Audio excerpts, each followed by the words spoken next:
Част пета. Едва издигнал се над земната повърхност, бях понесен с още по-голяма скорост от своя невидим водач. Тази бързина, с която прекосявахме пространството, не може да се сравни с нищо друго, освен със себе си. За един миг вече не виждах равнините долу. С удивление забелязах, че от недрата на земята бях излязал далеч от мястото около Неапол. Виждах единствено пустиня и триъгълни купчини. Скоро, въпреки изпитанията, които бях преодолял, ме обзе нов ужас. Земята ми се струваше само един неясен облак. Бях издигнат на невъобразима височина. Моят невидим водач ме остави и аз започнах да падам. Доста дълго време се търкалях през пространството. Земята вече се простираше пред объркания ми взор.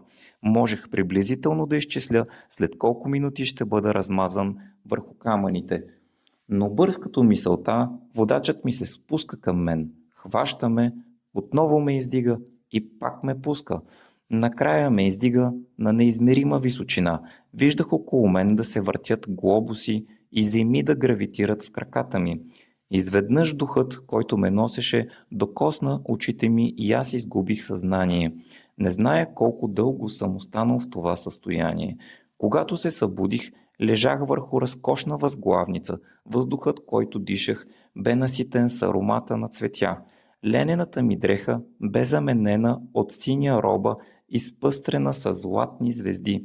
Срещу мен се намираше жълт олтар, от който се издигаше чист пламък, подхранващ се единствено от самия олтар.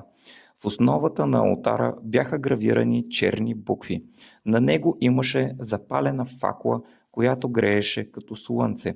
Над него кръжеше птица с черни крака, сребристо тяло, червена глава, черни криле и златиста шия. Тя се движеше непрестанно, без обаче да използва крилете си. Можеше да лети единствено когато се намираше сред пламъците. В клюна й имаше зелено клонче. Олтарът, птицата и факлата са символът на всички неща.